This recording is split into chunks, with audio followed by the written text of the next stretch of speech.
कि रिया की शादी होने वाली है और उसकी बारात दरवाजे पर आ चुकी है। मनपसंद उसने पार्लर किया, वहां से तैयार होकर आती है। के बाद कुछ ही देर बाद वो अपने कमरे में नहीं मिलती है। वो घर से भाग जाती है। जैसे ही उसकी छोटी बहन मानसी को ये पता चलता है कि रिया दीदी भाग चुकी हैं, वो घर में बताती है तो सारे घर में सन्नाटा पसर जाता है। बारात वापस चली जाती है और घर की चारों तरफ बदनामी हो जाती है। लेकिन उसके कुछ दिन बाद ही जो मानसी है वो अपने पिता कमरे में रात को जाते हुए देखती है, जिस कमरे में उसके पिता ने अपनी बड़ी बेटी का दहेज का सारा सामान डलवा दिया था और उसको ताला लगा दिया था। उस कमरे में किसी को भी जाने की परमिशन नहीं थी। लेकिन रात के समय उसके पिता जब उस कमरे में एक दूध का गिलास लेकर जा रहे थे तो इस बात पर मानसी हैरान हो जाती है। और जब वापस करीबन आधे घंटे बाद उसका पिता वापस आता है तो उसकी आंखें लाल होती हैं और वो बहुत ही हैरान सा, परेशान सा, थका सा नजर आता है। आखिर क्या था उस कमरे में और क्यों वो वहां पर दूध लेकर गया और क्यों इतना परेशान था और क्या हुआ था उस लड़की के साथ जो भागी थी, आइए जानते हैं इस सच्ची कहानी में। नमस्कार, मैं महक चौधरी आज आपके सामने एक ऐसे परिवार की कहानी लेकर आई हूँ जिसको आप सुनोगे तो आपकी आंखों से आंसू छलक जाएंगे।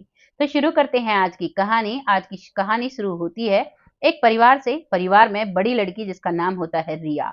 बात बात पर उसका पिता उसकी मिसालें दिया करता, कहा करता अपनी छोटी बेटी मानसी से कि बेटा बनना है तो रिया दीदी जैसा बनना, और रिया को भी समझाया करता कि बेटा जो लकीर तुम खींच दोगी उसी पर सारे बच्चे चलेंगे। तुम्हारा छोटा भाई कपिल, तुम्हारी बहन रिया तुम्हारे ही नक्शे कदम पर चलेगी, तो हर कदम तुम्हें फूक फूक कर रखना है। जैसे वो अपनी बड़ी बेटी को समझाता तो पूरा परिवार बड़े गौर से इन बातों को सुना करता। और उसका पिता नौकरी किया करता था, सुबह सुबह चला जाया करता और शाम को हारा थका जब घर आता तो घर आने के बाद वो सबसे पहले अपने तीनों बच्चों को अपने पास बिठाता, उनको अच्छी अच्छी बातें बताया करता और बहुत ही प्यार से उनको जब वो ऑफिस से आया करते तो उसकी पत्नी आते ही उसे गर्म पानी दिया करती और आते ही उसके जो बैग होता है उसे उठाकर रखती और उसी के पसंद का खाना बनाया करती। बहुत ही समृद्ध परिवार था, बहुत संस्कारी परिवार था।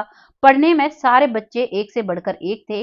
जो सबसे बड़ी बच्ची थी रिया, उसकी 12वीं पास होकर ग्रेजुएशन वो कर चुकी थी। अब जैसे ही वो बड़ी हो गई तो जितने भी रिश्तेदार थे, जितने अड़ोसी पड़ोसी थे, सभी बेवजह उस लड़की का रिश्ता ले लेकर उनके घर आने लगे थे।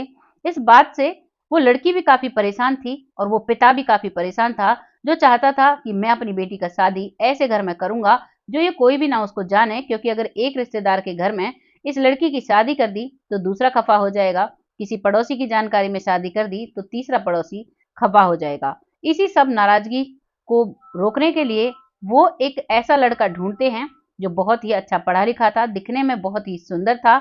लगता था कि मानो वो जो लड़की है उसकी बेटी उसी की जोड़ी का बना हो। अब वो पिता वो शादी वहां पर फिक्स कर देता है और जब वो शादी तय करता है तो अपनी बेटी को पूछता तक नहीं है, क्योंकि उसे पूरा विश्वास था कि जिस लड़के से मैंने अपनी बेटी की शादी तय की है मेरी बेटी चुपचाप उसी से शादी कर लेगी। अब शादी का सगाई हो चुकी थी और शादी का वक्त नजदीक आने लगता है। तभी एक दिन जो लड़की है उससे उसकी माँ बात करती है और कहती है कि बेटा तुम्हारे पिता ने तो ना मुझे पूछा ना तुम्हें पूछा, ना ही हमसे हमारी राय जानी और तुम्हारी शादी तय कर दी। क्या तुम इस बात से खुश तो हो ना? तभी रिया कहती है कि हाँ मम्मी, मैं तो बिल्कुल खुश हूँ। मेरे पिताजी मेरी कहीं भी मुझे गलत जगह पर थोड़ी ना मेरी शादी करेंगे। वो तो मुझसे बहुत ज्यादा प्यार करते हैं और वो मेरा भला ही सोचेंगे। को सुनकर जो लड़की है वो खुश दिखती है तो उसकी माँ भी कमला खुश हो जाती है और छोटी बहन मानसी भी खुश और उसका भाई कपिल भी खुश हो जाता है। अब शादी की तैयारियां घर में चलने लगती हैं। अब वक्त आता है जब बिल्कुल पक्का रिश्ता लेकर उस लड़के की दादी और उस लड़के की बहन आती है, क्योंकि जो लड़के की माँ थी वो कोमा में थी। कोमा में होने की वजह से जो माँ होती है वो सगाई पर नहीं आ पाती है और जब वो दादी आती है यानी दादी सास और ननद आती है तो आते ही वो इतना लाड़ दुलार करती हैं कि मानो के ही परिवार का कितने सालों से वो लड़की हिस्सा हो। जो लड़की रिया है वो इस चीज को देखकर बहुत ही खुश हो जाती है और वो उसे बहुत अच्छे वो लोग लगने लगते हैं। वो जो उसकी ननद थी वो उसे अभी से भाभी भाभी कहने लगी थी और उसे बहुत प्यारे प्यारे गिफ्ट वो देकर जाते हैं और रिश्ता पक्का कर कर चले जाते हैं और शादी का टाइम बता कर जाते हैं कि हमने पंडित जी से जो रिश्ता तय करवाया है वो इस डेट को फिक्स है। अब घर में शादी की तैयारियां जोर शोर से चलने लगती हैं। जो लड़की है रिया वो अपनी शादी के लिए खुद ही पार्लर बुक कर कर आती है, बहुत महंगा पार्लर बुक करके आती है और बहुत ही महंगे महंगे कपड़े वो खरीदती है। बहुत खुशी से बहुत चाव से वो अपनी शादी की तैयारी कर रही थी। इधर जो छोटी बहन है वो भी उसी के साथ तैयारियों में लगी हुई थी। 1 महीने पहले ही वो अपनी बहन की शादी के लिए पड़ोस का ढोलक माँग कर लेकर आती है और रोज़ शाम को वो नाचते-गाते, गाना बजाते और बहुत खुश रहा करते। वो परिवार बहुत अच्छा था, चारों तरफ उस परिवार का नाम था क्योंकि उस परिवार की लड़कियाँ और लड़के और जो बुजुर्ग थे, माता-पिता वो बहुत ही अच्छे से रहा करते थे। शान शौकत उसके पिता को बहुत ज़्यादा पसंद। शान शौकत के साथ जब उसका पिता अपने आप को देखता तो काफ़ी फ़क्र महसूस किया करता और बहुत खुशी-खुशी अब ये सारा प्रोग्राम चल रहा था। अब वो दिन आता है जिस दिन उस लड़की की शादी होनी थी। तय किया था जो पार्लर उस पर जाती है और वहां से दुल्हन बनकर तैयार होकर आती है। घर आती है, घर देखकर उसकी माँ और उसकी बहन बहुत खुश हो जाती हैं। जो रिश्तेदार आए थे वो सभी उसकी बधाई लेने लगते हैं और कहते हैं, हम तो पहले से ही कहते थे कि रिया इतनी सुंदर है, जिस घर में जाएगी लक्ष्मी का स्वरूप लेकर जाएगी। और इसी बात को सब कहते हैं और वो अपने कमरे में चली जाती है। कमरे में जाने के बाद वो बैठ जाती है और इंतजार होता है कि कब बारात आएगी। उधर बारात आती है, तभी मानसी दूल्हे को देखती है और दूल्हे को देखकर वो खुश हो जाती है और वहीं से कहती हुई आती है कि रिया दीदी, तुम्हारी तो किस्मत खुल गई, तुम्हारा होने वाला दूल्हा बहुत ही सुंदर है, मानो कोई राजकुमार आ रहा हो। जब इस बात को एक खुशखबरी देने वाली थी कि तुम्हारा दूल्हा राजकुमारों जैसा है, तो उसकी बहन उसे कहीं नजर नहीं आती है। वो बाथरूम में देखती है, उस कमरे में देखती है और सारे कमरों में देखने के बाद अब उसके चेहरे की हवाइयां उड़ चुकी थी और वो अपनी माँ के पास पहुंचती है। माँ को देखती है तो माँ, जो उनके गेस्ट आए हुए थे रिश्तेदार, उनकी चाय पानी में लगी हुई थी। वहां जाकर मानसी कहती है कि माँ, रिया अपने कमरे में नहीं है। जैसे ही वो ये बात कहती है तो उसकी माँ कहती है, अरे यही कहीं होगी, क्यों मुझे परेशान कर रही है। मुझे अपना काम खींच कर एक कमरे में ले जाती है और कहती है कि माँ, रिया अपने कमरे में नहीं है, मुझे विश्वास नहीं है तो आप सभी जगह आप खुद जाकर चेक कर लो। उसकी माँ भागी दौड़ी जाती है, सभी कमरों में अपनी बेटी को देखती है लेकिन उसकी बेटी कहीं भी नहीं मिलती है। अब वो घबरा जाती है। इतने में ही उसका पिता आता है। उसकी पिता की आंखें बहुत लाल हो चुकी थी, सूजी हुई थी, ऐसा लग रहा था मानो वो कितने रोए हों। जैसे ही वो आते हैं, उसे देखकर सब समझते हैं कि बेटी की चिंता में ऐसी उसकी आंखें हो रही है, ऐसी उसकी हालत हो रही है। तो वो कहते हैं कि बाबूजी, दीदी अपने कमरे में नहीं है, दीदी न जाने कहाँ चली गई है। इस बात पर जो बाबूजी है वो बहुत उखड़ उठते हैं और चीखने लगते हैं और अपनी पत्नी कमला से कहते हैं, कमला, तुमने बच्चों को अच्छे संस्कार नहीं दिए, तुमने इस बेटी को अच्छे संस्कार नहीं दिए जो इस समय पर मेरी नाक कटाकर भाग गई है। पता नहीं किसके साथ भागी है, कहाँ गई है, कहाँ नहीं गई। और इतना गुस्सा उसे आता है कि वो बेड पर बैठ जाता है।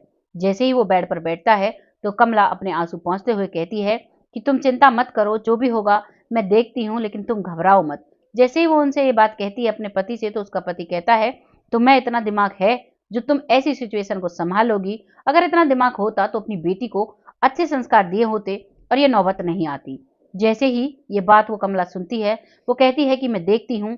और अब यहाँ पर वो पिता है, वो यही कहता रहता है कि कैसे मैं अपनी इज्जत मैंने सर ऊंचा कर कर चला करता था और आज मेरी बेटी ने मुझे कहीं कर नहीं छोड़ा है। वो सोचता सोचता बेड पर बैठ जाता है। कमला बाहर जाती है और कहती है सभी रिश्तेदारों से कि मेरी जो पति हैं उनकी तबीयत बहुत ज़्यादा खराब हो गई है, इसीलिए आज हम अपनी बेटी की शादी नहीं करेंगे, कुछ वक्त बाद आकर आप शादी कर लेना और आप अपनी बारात वापस ले जाइए। जैसे ही एक माँ ये शब्द कहती है तो सब अचंभित तरीके से उस माँ की तरफ देखते हैं, लेकिन क्या कह सकते थे। अब चारों तरफ चुपचाप बातें बनने लगती हैं और सभी कहने लगते हैं, हो ना हो इनकी बेटी तो कहीं भाग गई है, उसने कुछ बड़ा ही काम कर दिया है जो ये ऐसे अपनी इज्जत छुपा रहे हैं। अब उस समय बारात वहां से चली जाती है और घर में अब ऐसा माहौल बन जाता है, जो घर कभी हंसी खुशी रहा करता था, अब उस घर में वो पिता जब भी घर में आया करता, बहुत गुस्से से लाल रहा करता और बहुत ही परेशान रहा करता। अक्सर वो अपनी ड्यूटी से लेट आया करता। जो इंसान फिक्स टाइम पर आया करता था और हंसता हुआ आया करता था, आज वो इंसान बहुत परेशान सा आता है और बहुत ही लेट अपनी ड्यूटी से आया करता। अब घर का माहौल ऐसा बिगड़ चुका था कि जो छोटी बेटी थी मानसी, उसके साथ भी ऐसा बर्ताव किया जाता, उसे हर वक्त डांट लगाई जाती और उस पर चीखा चिल्लाया जाता। अब मानसी ने एक कमरे में रहना शुरू कर दिया था। वो अपने पिता के सामने नहीं आया करती थी। अक्सर उसके पिता उसे डांट लगाया करते, हमेशा कहा करते अपनी पढ़ाई पर ध्यान दो और ढंग से रहो, कहीं ऐसा ना हो अपनी दीदी की तरह तुम भी कुछ कर दो। इन बातों से वो इतनी परेशान हो जाती है कि अब वो अपने पिता के सामने आना बंद कर देती है और एक दिन अकेले में अपनी माँ से कहती है कि माँ, जो भी किया दीदी ने किया, लेकिन जी हाँ वो मेरे साथ अच्छा नहीं कर रहे हैं, हमेशा वो मुझे डांटते रहते हैं, हमेशा घर का माहौल बिगड़ा रहता है और भैया भी, कपिल भी हमेशा बाहर ही रहता है। सुबह वो स्कूल जाता है, उसके बाद वो क्रिकेट जाता है और उसके बाद वो ट्यूशन से लेट नाइट आता है, तो वो उसकी जिंदगी तो मजे में है, सारी परेशानियां मुझे झेलनी पड़ रही हैं। रिया दीदी को पता नहीं ऐसी क्या आन पड़ी थी जो वो हमें छोड़कर ऐसे चली गई। इस बात पर माँ उसे समझाती है और कहती है कि बेटी क्या कर सकते हैं, अब जो होना था वो हो गया, उसे कैसे बदल सकते हैं। अब एक दिन रात को जब मानसी अपने कमरे में थी तो वो देखती है कि उसका पिता ड्यूटी से आता है, आने के बाद अपना बैग रखता है और चारों तरफ दबे पांव सबको देख रहा था कि सब सोए हैं या नहीं सोए। और फिर वो रसोई में जाता है ये तसल्ली करके कि सब सो चुके हैं। रसोई में जाने के बाद वो एक गिलास गर्म दूध करता है और उस दूध को लेकर अब छत पर उस कमरे में जाता है जिस कमरे में जो बेटी भागी थी उसके दहेज का सामान उसने छुपा रखा था। जब दहेज का सामान वहां छुपा हुआ था तो वो सोचता है कि मुझे अब कोई भी नहीं देख रहा, लेकिन मानसी उसे चुपके चुपके देख रही थी। और वो उस कमरे के अंदर जाता है, लाइट जोड़ता है। करीबन आधे घंटे बाद उस कमरे की लाइट बंद कर फिर से उस कमरे को ताला लगाकर चुपचाप नीचे आ जाता है और आने के बाद अपनी पत्नी के कमरे में चला जाता है और सो जाता है। अब इस बात को होने के बाद जो मानसी है उसकी मानसिक स्थिति कुछ उसे करने पर मजबूर कर रही थी। उसको ऐसा लग रहा था कि बार बार जाकर उस कमरे में देखा जाए, लेकिन पिता का डर इतना ज्यादा था कि वो उस कमरे में नहीं जा पाती है और मन ही मन इस बात को सोचने लगती है। पढ़ना लिखना सब छोड़ चुकी थी, घर के कामकाज भी सब छोड़ चुकी थी, बस उसे दिन रात वो कमरा ही नजर आता था कि ऐसा उस कमरे में क्या है जो बाबूजी उस कमरे में दूध का गिलास लेकर वही चिंता सताए जाती, वहीं पर उसका दिमाग रखा रहता और उसका पिता उसी तरीके से रह रहा था। धीरे धीरे कुछ वक्त निकलता है, लेकिन अब वो रात आती है जब रात को वो देखती है कि उसका पिता दबे पांव घर में घूम रहा है। जो शेर की तरह दहाड़ा करता था वो एक गीदड़ की तरह पूरे चौक में घूम रहा है और चुपके चुपके सबको देख रहा है कि सब सोए या नहीं सोए। और वो सबको देखता है और फिर से वो दूध का गिलास गर्म करता है और उस दूध के गिलास को लेकर उस कमरे में चला जाता है। अब मानसी धीरे धीरे अपने पिता के पीछे पीछे जाती है और वो अपने पिता की आंखों को देखकर उसे ऐसा लगता है कि लाल लाल आंखें हैं, मानो कब से आराम नहीं किया हो। और वो अब उस कमरे के जो खिड़की होती है उसके पास जाकर खड़ी हो जाती है। वो देखती है उसका पिता दरवाजा खोलकर अंदर गया और उसने रोशनी जैसे ही की तो वो देखती है कि उसकी बड़ी बहन रिया उसी कमरे में बेड पर बैठी हुई है और उसका पिता दूध का गिलास ले जाकर अपनी बेटी को देता है और कहता है कि तुम ये दूध पी लो, तुम्हें इससे आराम मिलेगा। तभी रिया झटकती है दूध का गिलास और कहती है कि तुम मेरे साथ ऐसा क्यों कर रहे हो, मैं तो तुम्हारी बेटी हूं। तभी वो कहता है कि तुम मेरी बेटी नहीं हो। जैसे ही पिता इस बात को कहता है कि तुम मेरी बेटी नहीं हो, इस बात पर रिया को भी बुरा लगता है और उस लड़की मानसी को भी बुरा लगता है जो चुपके चुपके उसे देख रही थी। अब यही सिलसिला मानसी देख रही थी और वो डर भी रही थी कि ये हो क्या रहा है। और वो उसे जबरदस्ती दूध पिलाता है और कहता है कि आराम करो और मैं तुम्हें बहुत ज्यादा प्यार करता हूँ। मैं नहीं चाहता कि तुम्हारे साथ ऐसा हो जाए जो आज से 20 साल पहले तुम्हारी माँ ने गलती की थी, वो गलती तुम कर जाओ। उस गलती की वजह से ही तुम्हारे साथ मैंने ऐसा किया है। अब दोनों बहनें इन चीजों को सुन रही थी, लेकिन वो समझ नहीं पाती हैं कि आखिरकार ये कह क्या रहे हैं। तभी उसका पिता अपनी आंसू पोंछता है और उसके बगल में बैठ जाता है और कहता है कि बेटा, मैं तुम्हें जान से ज्यादा प्यार करता हूँ। तुम्हारी जो बहन है मानसी, उसे भी मैं बहुत प्यार करता हूँ, लेकिन जिस दिन से मैंने तुम्हें इस कमरे में बंद किया है उसी दिन से मैंने तुम्हारी बहन मानसी से भी प्यार करना कम कर दिया है। जिस हालात में तुम कमरे के अंदर रह रही हो उसी हालात में मानसी कमरे के बाहर रह रही है। मैंने तुम में और मानसी में कभी कोई फर्क नहीं किया, लेकिन मैं बहुत बड़ा बेवकूफ था जो ऐसे लोगों से तुम्हारा रिश्ता बांध के आ गया। अब वो कहती है कि कैसे लोग थे, क्या हुआ। तभी वो बताता है कि आज से 20 साल पहले तुम्हारी माँ एक व्यक्ति के साथ भाग गई। नहीं पता वो किस व्यक्ति के साथ भागी थी, लेकिन आज जब तुम्हारी जो सास है वो बारात में आई, वो पता है कौन थी, वो तुम्हारी माँ थी। अब आओ तुम्हें उससे पहले की बात बताता हूँ। जब मैं करीबन 20 साल का था तो मेरी घर में मेरी बड़ी बहन थी। मेरी बड़ी बहन शादी के लायक हो गई थी। फिर उसकी शादी मेरे माता पिता ने बड़ी धूमधाम से की थी और मैं अपने घर में सारी जिम्मेदारियां उठाया करता था। ये सिलसिला बहुत आराम से चल रहा था, लेकिन कुछ ही दिनों की खुशी भगवान को मंजूर थी और एक दिन मेरी जो बहन थी उसके पति का देहांत हो जाता है और अब वो भरी जवानी में विधवा हो जाती है। उसके बाद वो उस घर को छोड़कर हमारे घर आकर रहने लगती है और अपने साथ वो तुम्हें लेकर आई थी। नन्ही सी जान उसके साथ थी, वो तुम थी और तुम बहुत छोटी थी, करीब महीने की तुम थी उस दौरान। और उस समय मैं तुम्हें बहुत अच्छे से बहुत प्यार किया करता था। मेरी शादी नहीं हुई थी, घर पर जवान बहन विधवा बनकर आ बैठी थी। अब माँ को भी इस बात का बहुत बुरा लगा था। माँ भी खाट में बैठ गई थी, वो भी बीमार रहने लगी थी। अब सभी जब कहते हैं तो मेरी शादी कर दी जाती है तुम्हारी माँ कमला के साथ, जो अब तुम्हारी माँ है। असल में ये तुम्हारी मामी है और मैं तुम्हारा मामा हूँ और जो तुम्हारी माँ थी वो तुम्हारी वो माँ थी जो अब तुम्हारी सास बनने जा रही थी।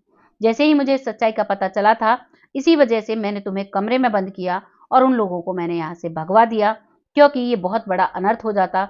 जिस लड़के से तुम्हारी शादी होने जा रही थी वो तुम्हारा असली का भाई था। इस बात को सुनकर वो लड़की हैरान हो जाती है, लेकिन वो चुप हो जाती है। आगे उसका पिता बताता है कि जैसे ही मेरी बहन कुछ दिन में संभलती है, तुम्हें तुम्हारी मामी पालने लगती है। अब तुम अपनी मामी से माँ कहने लगती है और अपनी जो माँ है उससे बुआ कहने लगती हो और मुझसे पापा कहने लगती हो। अब तुम हमारी बेटी हो चुकी थी और अब मेरी बहन आज़ाद हो चुकी थी। इसी दौरान मेरी बहन एक लड़के से प्यार करती है और उस लड़के से जब शादी की बात कहती है तो मेरा पिता कहता है कि तुम्हें इस चीज़ का ध्यान रखना होगा, तुम्हें जाँचना होगा कि ये लड़का सही है या गलत है। तभी मैं जाँचता हूँ तो वो लड़का गलत होता है। तो उसी समय तुम्हारी जो बुआ है बिना हमें बताए भाग जाती है। जब वो घर से भागती है तो इस बात का सदमा मेरे पिता को बहुत लगता है और उसी समय वो इस दुनिया से चले जाते हैं हार्ट अटैक की वजह से और मेरी माँ और ज़्यादा बीमार रहने लगती है।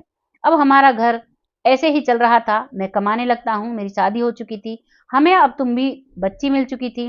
धीरे-धीरे वक़्त निकलता है और अब मेरी पत्नी भी गर्भवती होती है जिसे तेरी छोटी बाद हम लोग रहने लगते हैं और धीरे-धीरे अब तुम्हारा भाई आता है और हम तुम्हें बहुत अच्छी परवरिश देते हैं। लेकिन मन में कहीं न कहीं एक ही डर लगा रहता कि कहीं तुम अपने जो तुम्हारी माँ है उसके नक्शे कदम पर ना चल जाओ। बस यही डर मुझे लगा रहता और इसी वजह से मैं रोज़ तुम्हें समझाया करता था। लेकिन जैसे ही मैं उस लड़के को देखता हूँ तो मुझे ऐसा लगता है कि ये तो बहुत बड़ा अनर्थ हो जाएगा और इसी वजह से मैंने ये सब कुछ किया है। इन सब को कहते हुए वो पिता उस कमरे से निकलने लगता है। तभी कहता है कि ऐसा ना हो कोई देख ले, तुम यहीं पर रहना। तभी मीनाक्षी आगे आती है और कहती है कि मैंने तो सब कुछ सुन लिया है और सब कुछ देख लिया है।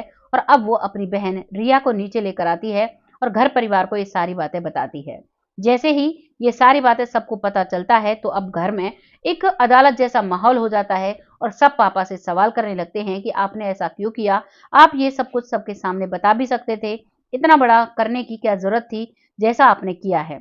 इस बात पर पिता शर्मिंदा होता है, नज़रें नीची कर बैठ जाता है और सभी सवाल करने लगते हैं। सबसे पहले जो रिया दीदी है वही पिता को माफ़ करती है, उसके बाद मैं भी, मम्मी भी, भाई भी सब माफ़ कर देते हैं और एक बार फिर से हमारा परिवार हँसी-खुशी रहने लगता है।